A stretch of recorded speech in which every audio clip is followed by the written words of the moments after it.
with Terry Brooks. We're going to sit down and have a conversation. If I'm lucky, I won't come away too scathed from this whole thing. So Terry, I've got a bunch of questions. I've actually fielded some questions from folks online. Got some of my own, and we'll kind of go through this. There's some fun stuff, and then there's some deep stuff, and you can... Will I be able to tell the difference? No. Okay. It's all the same. It's all the same. The first, some of these questions are really interesting conversation pieces for me. One of the things that I think a lot about as a result of a conversation I had once with David Morrell is the degree to which there's autobiography in fiction.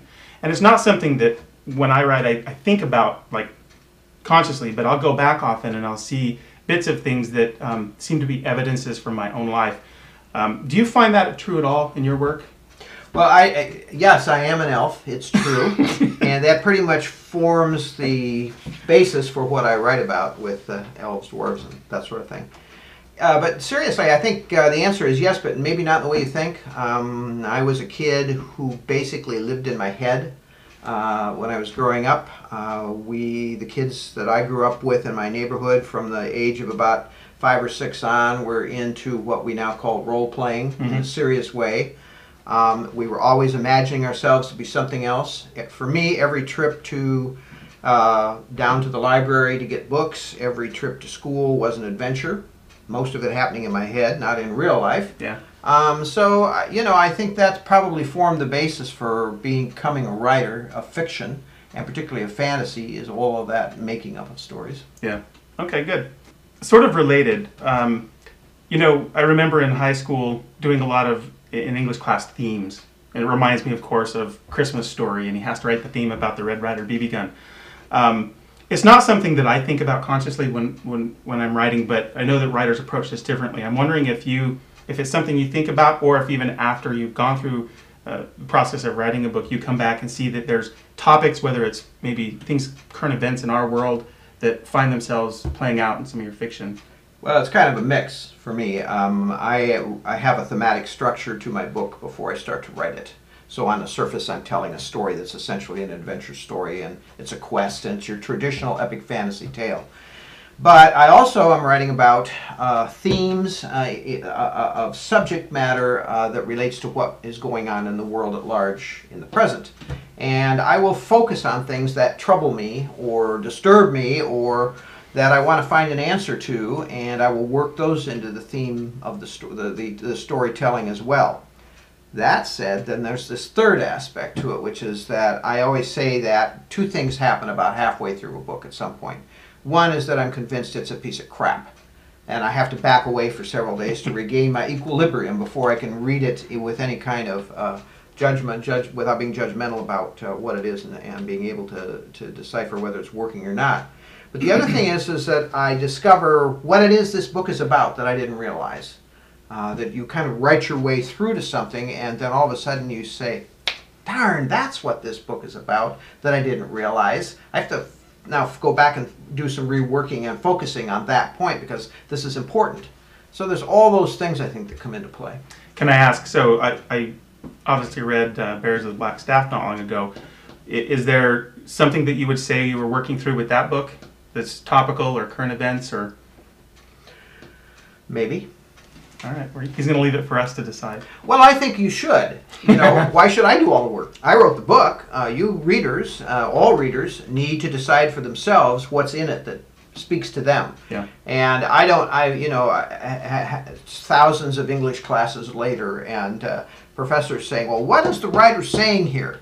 And then telling me, of course, what exactly it was the writer was saying. I'm thinking, I can figure out what's in here that's important to me. I don't have to have somebody say, you have to get this out of the book or you don't get it. And I think writers need to step back and let readers decide for themselves what's in that book that's important to them and what speaks to them personally. And for different readers, it's different things. Yeah. I want to ask, you've been doing this a long time, and you've been successful for a long time. And I know that you stay very abreast of the field. I'm interested in your thoughts on how the field has changed since, I don't know. The field of writers? No, the genre itself. Oh, the genre. Oh my God. How much time we got? Start. Well, okay. I broke in 77 with Sword of Shannara. At that point, the writers were mostly male. The readers were mostly young males. The focus at that time was heavily on science fiction, and the shift over to fantasy began about that time with writers like Anne McCaffrey and I don't know, can't think of the other, Piers Anthony, other people who were beginning to explore or had begun to explore that fantasy, those fantasy stories. So that was altogether different, and the shift now, of course, is pretty well complete. We have not only do we have a vast number of women writing in the field, it's certainly as many as we have men, but we also have pretty much a straightforward breakdown on readership as well. But that said, also the ages of the readers has changed dramatically, and I think we see readers now who are reading well into their 70s and 80s in fantasy, and it's not just young people anymore. That's what's so interesting. I'm going to digress here. That's what's so interesting about young adult fiction. You know, so much of what's being done in fantasy is being done in young adult fiction. It's edgy stuff. A lot of it's very edgy stuff, and I think young adult might be behind. You know, that's not what's going on here. This is just good writing being done in a field that's accepting of writers trying to break in. So, you know, I think we're seeing, again, a shift in that regard. So maybe I should leave it there unless we're going to get into publishing and all the rest. This is a question that I enjoy. You know, fantasy has a lot of subgenres. And your work has been described, depending on who you talk to, falls in different of these subgenres. Certainly one of those is epic fantasy. And so I'm interested in definitions, only as a discussion point, but I'd be remiss if I didn't ask you how you think about the definition of epic fantasy. Well, you know, let's start with fantasy and science fiction. Science fiction is dealing with science, obviously. Mm-hmm. Fantasy is dealing with magic. Science fiction deals with science where there's a possibility of something happening, and that's mostly grounded in some form of extrapolation of science that has been proven, and now we're taking it to another level. Unless we get into space opera, where we're just using the tropes, and it's really an adventure story. It could be a Western, but it's in space. You know, it's like that. Fantasy's got the same permutations all the way through it, and there's all kinds of fantasy being written. Everything, and I don't know what you want to throw into it. Are vampires fantasy? I certainly think they are. Zombies? Yeah, those, you know, flesh-eating guys. Yeah, they're fantasy, but they're not my fantasy. Right. And they're not what I connect with in any way, shape, or form.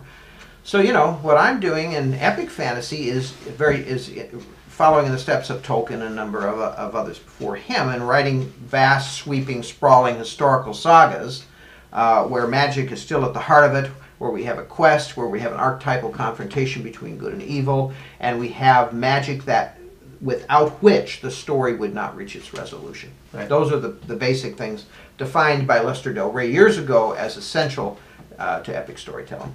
That's really good. I know that without kind of getting into another digression, I've had conversations recently about there are great fantasy series sometimes where if you remove the magic, everything still holds up. Mm-hmm. And so then there's these wonderful debates about whether those continue to be fantasies by definition. Well, you know, I was trained in the theory that two things had to happen in your story in order for it to be valid.